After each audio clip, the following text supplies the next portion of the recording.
Welcome to Employing Differences, a conversation about exploring the collaborative space between individuals. I'm Paul Tevis. And I'm Karen Gimnig. Each episode, we start with a question and we see where it takes us. This week's question is, can't you be serious? You know, there is a value inherent in the question, and I want to start there, which is the sense that we have that if we're in a meeting or we're coming together for a project, that it is required or that we should be serious. And that seriousness is the value we bring with us. And I think it's a good idea to pause and ask ourselves whether that's a value that actually serves us in terms of what we're wanting to do when we come together in teams and roles today. So I'm going to toss that to you.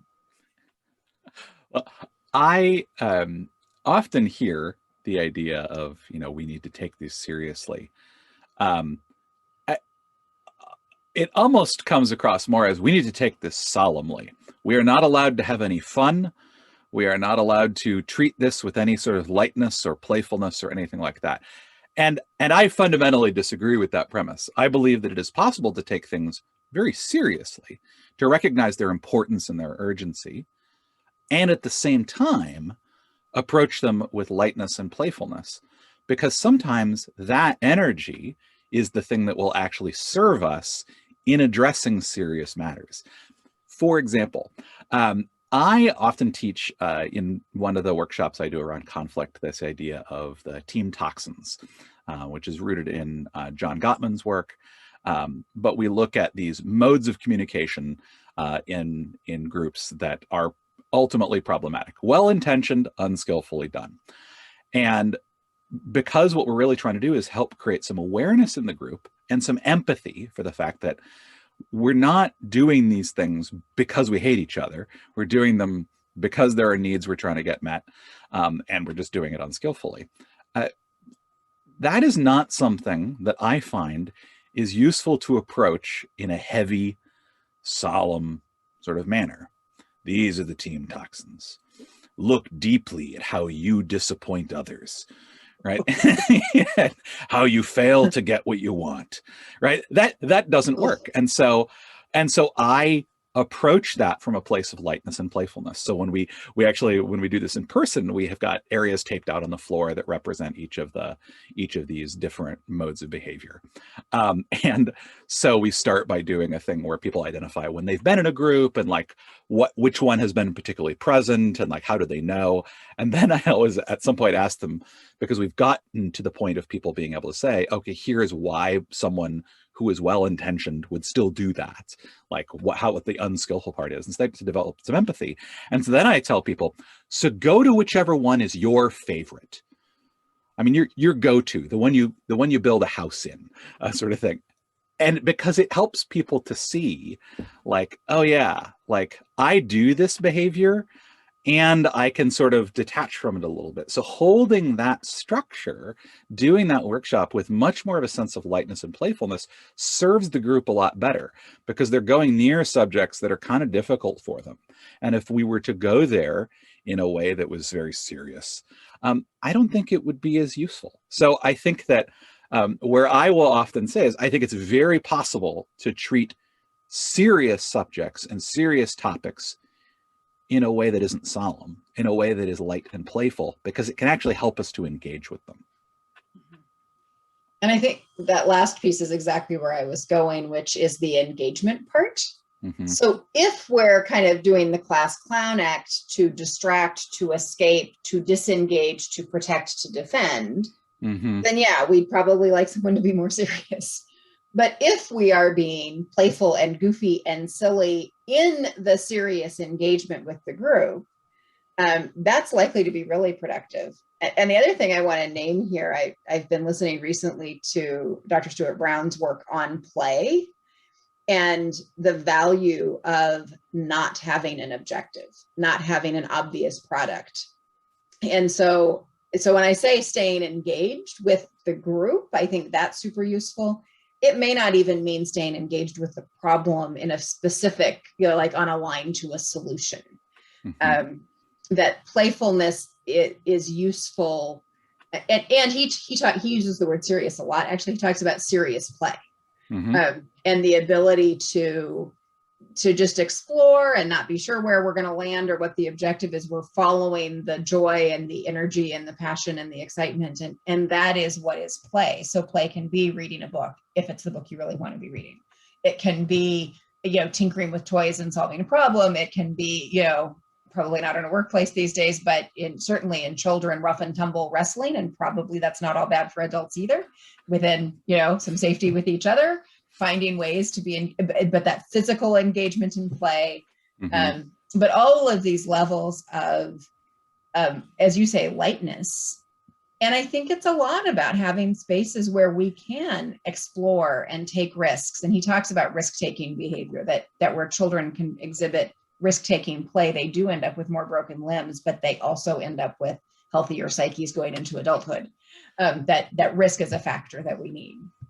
And their bones are mostly rubber at that point anyway. Right.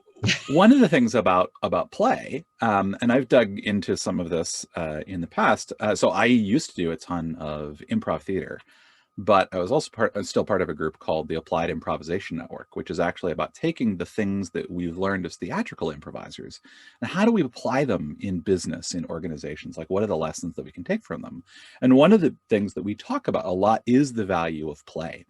But one of the things that clues us into the fact that we're in a space of play is the fact that there is a sense of safety, that we can make mistakes. And I actually love this formulation that I heard recently. Actually, it was put a different way. It was that when we're in a space of play, we know that errors will not become failures. Right. And so we can take risks knowing that things are actually going to be okay. We can do stuff that to learn, to try things out, to go with sometimes these kind of bold and sometimes ridiculous seeming ideas. In problem solving, this is kind of fun. There's a apocryphal story, I'm sure, that I've heard about. It was a group trying to figure out how to keep power poles and power lines clear of snow in like Alaska because they were collapsing under the weight. They're trying to figure out what to do. And so this group doing a bunch of brainstorming, right?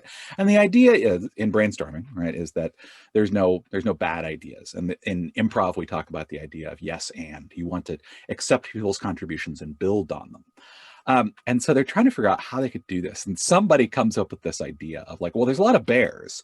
So we could recruit the bears to clear the snow off the poles. And somebody, rather than saying that's ridiculous, right, says, well, how would we get the bears to climb the poles to clear the snow off? Well, we could put honey. We could put pots of honey at the top, right? And so he says, well, I like that. Well, how would we get the honey up there? No. Well, we could fly helicopters over and we could put the pots of honey on top. I'm like, wow, that's kind of funny. The thing about helicopters, though, is that when they fly over places like that, they just scatter the snow everywhere. And suddenly they realize that what they can do is fly helicopters along the power lines to drive the snow off and keep the things from collapsing. But they wouldn't necessarily have gotten there by approaching it in that straightforward, serious manner. It was by sort of riffing off of these things that in and of themselves seemed inconceivable, right, and just ridiculous, that you end up next door to an actual good solution to your problem. So it's things like that that are very playful, that can seem not at all serious at all. They can lead to some really great problem solving. I think that there's a bunch of things out there around that. Yeah. So the thing that I get curious about is how to bring serious play so that we can be serious into the space. And one of the things that's really struck me and what I've been reading is the idea of leaders and even just body postures and facial expressions. And, and you're talking about that within safety, it is possible to play. But what I've been reading is also the opposite of that, which is that when we show up in a playful stance, that creates the safety so someone else can play with us. Yeah, that idea of bringing that sense of playfulness, that lightness, right? That energy you bring to the room sends signals to other people that it's okay to do that. Um, and yeah, and you're right. That tells us, oh, this is a play space, so this is safe, so I can actually do these things. And it's we've talked before about negativity bias and the way that that sort of shows up in our neurobiology and things like that. So it's actually particularly when we're trying to solve problems together. Because inevitably, what happens with a group? They're getting together because they have a problem they need to solve. They have work they need to do, right?